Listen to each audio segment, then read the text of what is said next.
Buongiorno, come step back in time with me. We're going to go to one of Sicily's most extraordinary treasures, the Palazzo Biscari. It's located in the heart of Catania and built after the 1693 earthquake. The palazzo has grand ballrooms, breathtaking frescos, and splendor you won't see anywhere else. It became home to one of Sicily's most influential and richest families. It's one of the most extraordinary places I've been to, and a first here on Yumi in Sicily. And later on, come to the market with me and see what I whipped up for dinner. We found a great parking spot at a parking lot. Believe it or not, there's a major parking lot really near here. So if you're coming, here are the arches, and we are behind the Duomo, which is over there. And we're going to go now to Palazzo Biscari. Right as you approach the building, you can see the intricate Baroque works all over. And actually, this is the wall over here of Catania. And right after the earthquake, immediately they asked, the Prince of Biscari asked for this to be constructed. Pope John Paul II came here and he stood there and spoke to the people. Wow. There's the emblem and quite a dramatic entrance with these beautiful big doors. This has a little bit of the feel of the villas in Bagheria. The whole style of a double entrance, and then the main part over there, and then the walls decorated beautifully.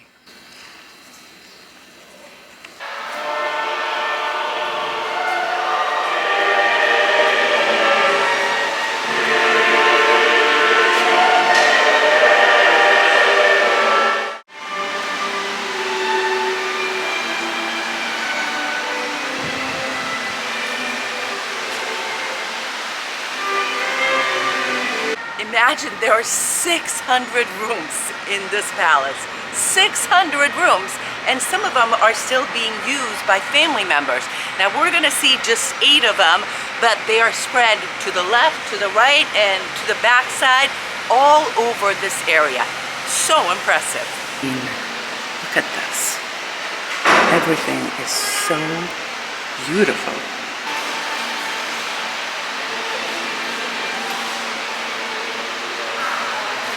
It's hard to believe that everything in this room, the ballroom, is original.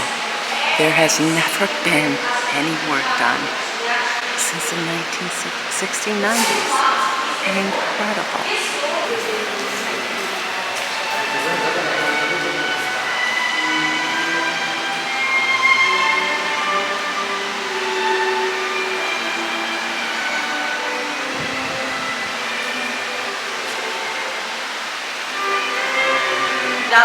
This is where the musicians were.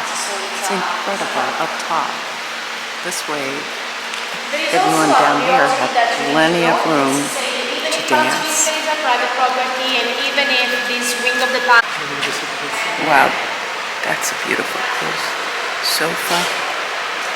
But imagine the parties, the dances, the events that happen here.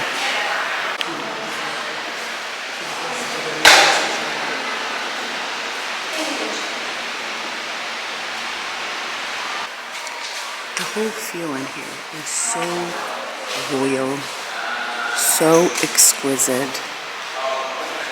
And I just think about the people that lived here, the people who passed through here and experienced this. And yes, there are still descendants that live here all over in this area, on the left, on the right. So, wow.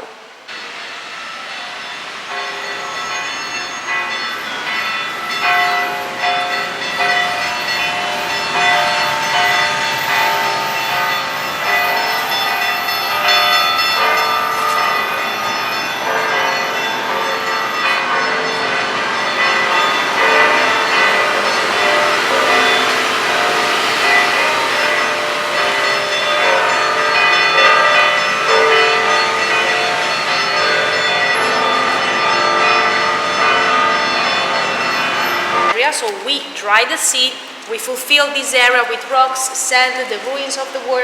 And so the sea from here was gradually shifted to our left, where there is the harbor.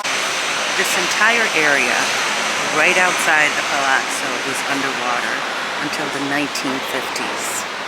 So imagine we are standing right on the city walls that overlooked the ships that were coming in.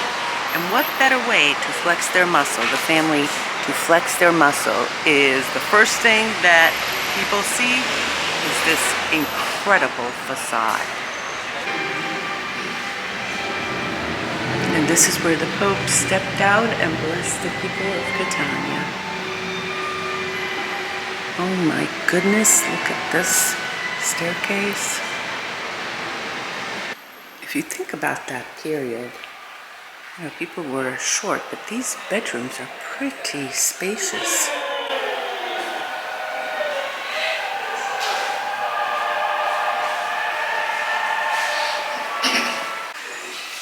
The last princess that lived here died in 1997, so pretty recent. Now listen to this about this room over here. This room led down to the kitchen, the only kitchen that existed here, where only servants were allowed. And the next room is where the dining room is. But everything in here has a purpose. So for instance, all of this, these are mirrors. Up here they would put the candles and the mirrors would bounce off of each other. During the day, the light would come in and again bounce off each other. Everything had a purpose. Now, the other reason for this door is that if she had a lover, he could just escape right through there. And of course, the servants would not say a word. One of the most well-preserved rooms is this one right here with 2,000-year-old rocks from the Roman times, perfectly preserved. I imagine that this was used as a dining room until the 1957, so... Now that's a bathtub.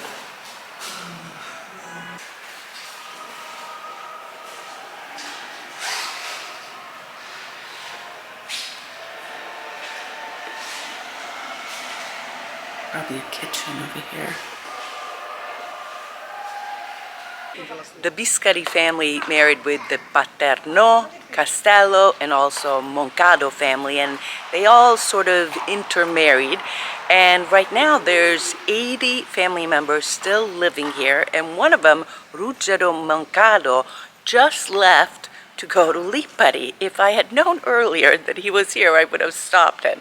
Anyway, so the nobility family still exists here. How cool is that? If you think about it, all these dukes, barons, they were initially coming from Spain. And then they became Sicilian, stayed here, and kept marrying each other, really, and other family members to keep the riches in the family. When he was just 30 years old, he married his own niece of 12 years old. And that's not all. What's his name again? Agatino Paterno Castello. Because actually she had 15 children. She had the first child when she was just 12 years old, so immediately after the marriage, and the last one at 30 years old. And since she had 15 children, that means that she had a child per year, or anyway 2 pregnancies per year. And she will die at 30 years old because of complications of giving birth to so many children.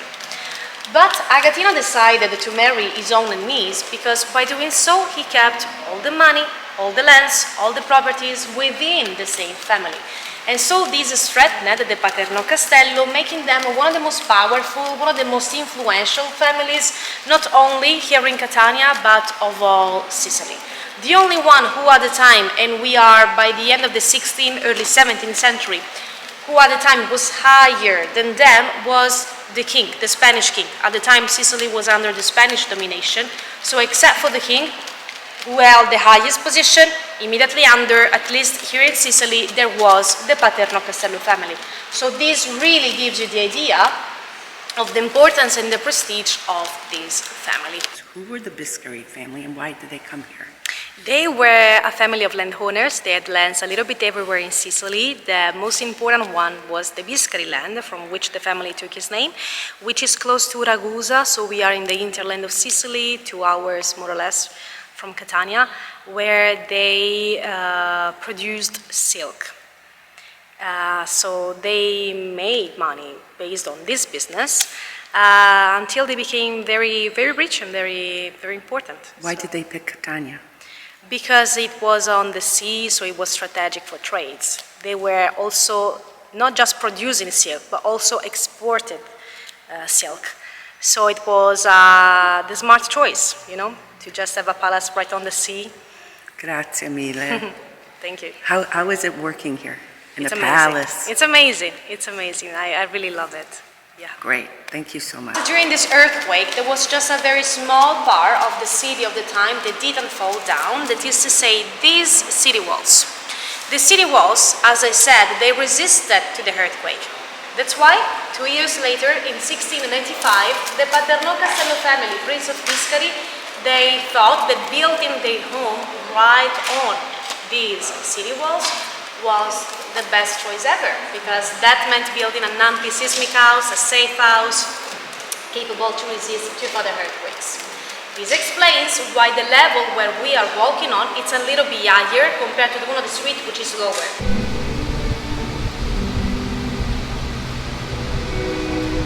If you're interested in our books, our tours, our merchandise, anything about what we do for You, Me, and Sicily, You, Me, and Sicily merch.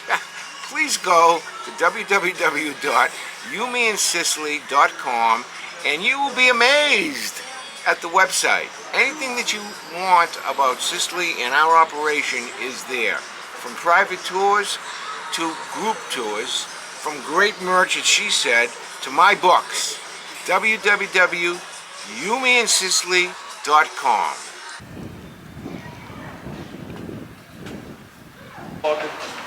Across from the main palazzo are all these rooms where the other family members live. Via del Vecchio Bastone, the old wall. And this is Piazza del Camastra, the Duke of Camastra, who's responsible for the rebuilding of a lot of Catania after the 1693 earthquake. It is 99, okay, let's call it 100 degrees today in Sicily. It is steaming. Listen, there's a couple more things I want to say before we move on to the next segment, and that is that the Palazzo Biscari is still being used for events, for ceremonies, for weddings, also movie scenes like The Godfather, The Leopard on Netflix, and other Italian movies and TV series. The second thing I want to say is that the person that the Prince of Biscari asked for permission to build that beautiful palazzo is the Duke of Camastra, the same guy who rebuilt, he was the architect, much of the city of Catania after the 1693 earthquake. He was also, by the way, the one who rebuilt Santo Stefano di Camastra, that video we had a few weeks ago. And the third thing I wanted to say, probably should be the first thing, is grazie mille to my friend Silvio for coming with me. I gotta tell you, the vibe in that palazzo with the classical music going, oh my gosh, you felt like you were a princess, a baroness, a something, but it was very, very special. I especially liked our guide who was very knowledgeable. All right, let's go see what's at the market and what I'm gonna cook for dinner, because Alfred is in the United States. There's Mario, and look at the watermelons. Wow, anguria. Che buono. Buono. Buono, buono. Posso andare dietro? Già c'è cacuzza. Sì, qualcuna c'è. C'è cacuzza. Let's go see the cacuzza. And right now is the bean period. And there's my favorite, citrangalo. And the tomatoes. Oh my goodness. One of the favorite things for people is when I take them over here into the farm and you can see what the local goodies are growing. This is zucchini for sure. But this is one of my stops on my daily life here in Sicily. Get my fresh fruits and vegetables. Oh, the other day I brought people here and they saw an artichoke for the first time. Yep. This is what artichoke. It's not artichoke season right now, but that's the remainder. Melanzani, they're small because we're just getting started with the season. And here's another tomato plant. This, by the way, in the winter, they're cauliflower or broccoli or one of the winter vegetables. And this is the Garden of Cucuzza. Buongiorno. Let's see. No, ancora non c'è cucuzza. Melograna. This is a baby pomegranate. Okay, let's see. Ah, here they are. Still baby though. There's the cucuzza. And this is tenerumi. You can make pasta with that. They're still small, so we'll have to come back when they're a little bit bigger. Melanzani, as far as your eye can go. So when we talk about 0 kilometer food, this is what I'm saying. This is one of the places, one of the shops, which is straight ahead. And they pick the vegetables or the fruits. It goes from here to the shop and to my house in less than a mile. And I call it a shop, but as you can see, it's right over here. Family owned, family run. This is what it looks like when it's ready. And I mean long. Una cetrangolo. This is what you call a Sicilian cucumber. Bellissimo.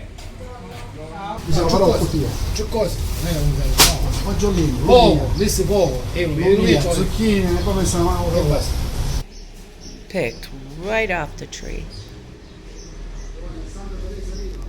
Ooh.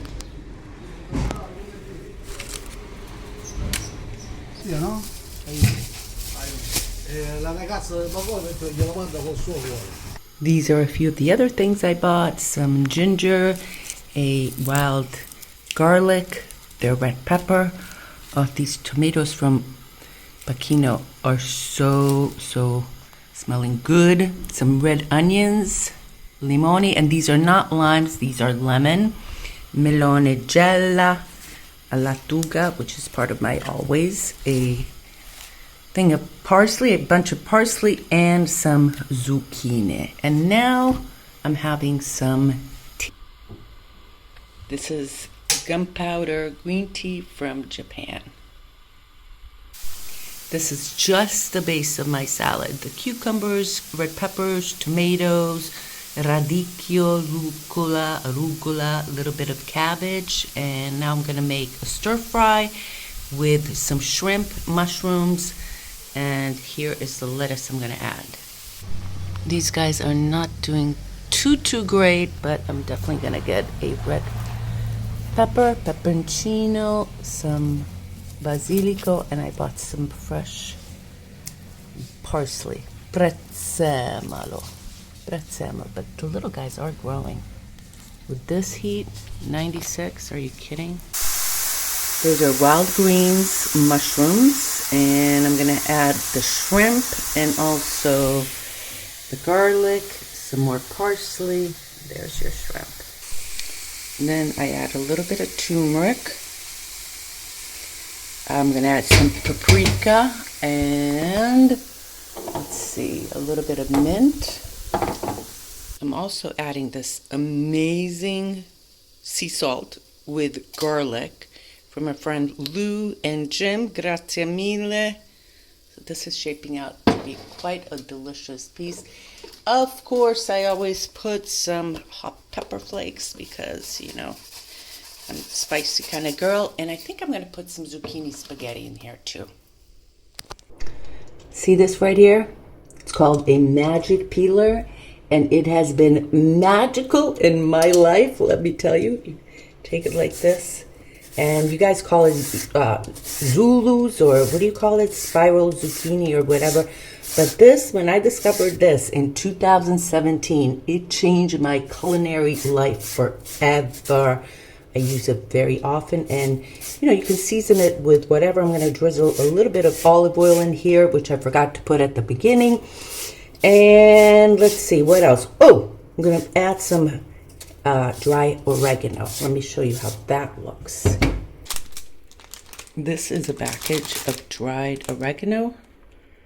So I'm going to put a little bit more on there, and it's going to be a delicious and nutritious and very flavorful meal.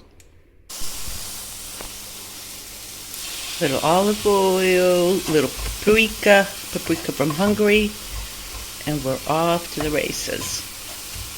This will be my second part of my meal. The first part is usually the salad. Salad dressing, the only way I do it. Olive oil, limone, and I'm not going to put any salt because there's plenty of salt in my stir fry.